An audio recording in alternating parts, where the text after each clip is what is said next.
Hello. അപ്പോൾ Sunday ആണ്. സൺഡേത്തെ പരിപാടി എന്താണെന്ന് ഞാൻ കാണിച്ചു തരാം. ഇന്നിപ്പോൾ സൺഡേ ആയിട്ട് ഓഫീസിൽ പോവാണ്. ഓഫീസിൽ പോകണതിന് തിരക്കാണ്. കാരണം കുറച്ച് വർക്കും കാര്യങ്ങളൊക്കെ പെൻഡിങ് ഉണ്ടായി. അപ്പോൾ അതിൻ്റെ കാര്യങ്ങളൊക്കെ ചെയ്യാൻ വേണ്ടിയിട്ട് ഇന്ന് സൺഡേ പോവാണ്. സെക്യൂരിറ്റി ചേട്ടനൊക്കെ എന്താണ് ആളുടെ അടുത്ത് പോകുമ്പോൾ തന്നെ ആൾ എന്താണ് ഇന്ന് സൺഡേ അല്ലേ, നിങ്ങൾക്ക് ലീവ് ഒന്നും ഇല്ല എന്നൊക്കെ ചോദിച്ചിട്ട് ആളുടെ വക വേറൊരു ആക്കൽ. ഞാൻ വർക്ക് ചെയ്യണ ഒരു കോർപ്പറേറ്റ് ഓഫീസിലാണ്, അക്കൗണ്ട്സിലായിരുന്നു. അക്കൗണ്ടൻ്റ് ആയിട്ടാണ് വർക്ക് ചെയ്യുന്നത്.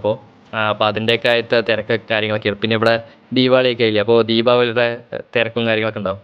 ഞാനും വേറൊരു കൂട്ടുകാരനുണ്ട്, ഒരുത്തനും കൂടി ഉണ്ട്. അപ്പോൾ ഞങ്ങൾ രണ്ടാളും കൂടെയാണ് ഇപ്പോൾ ഇന്ന് ഈ സൺഡേ ഞങ്ങളാണ്.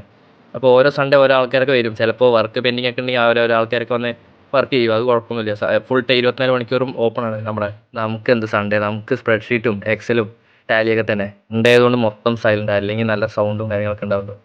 നിങ്ങൾക്ക് സൗണ്ടും കാര്യങ്ങളൊക്കെ ഉണ്ടാവും. ഇപ്പോൾ നോക്ക്, ഫുള്ള് വിശാലമായിട്ട് ആരുമില്ല, എല്ലാം സൈലൻ്റ്. ഞാൻ പിന്നെ പാട്ടും എന്തെങ്കിലുമൊക്കെ പാട്ടൊക്കെ വെച്ചിട്ട് നമ്മളിങ്ങനെ പണി നടക്കുന്നതേ അറിയില്ല, സമയം പോണതേ അറിയില്ല. വേഗം പണിയൊക്കെ ചെയ്ത് ഇറങ്ങി ഞങ്ങൾ. ഇനി ഈ കോർപ്പറേറ്റ് ജോബ് പറഞ്ഞാൽ തന്നെ സൺഡേ ഒന്നും ഇല്ല. എല്ലാ ദിവസവും ഒരേ പോലെ തന്നെ. രാവിലെ വരിക, പണി ചെയ്യുക, വൈകുന്നേരം വീട്ടിൽ പോവുക. പിറ്റേ ദിവസം രാവിലെ വരിക, പണി ചെയ്യുക, വീട്ടിൽ പോവുക. തന്നെ പരിപാടി എല്ലാ ദിവസവും ഒരേ മാതിരി.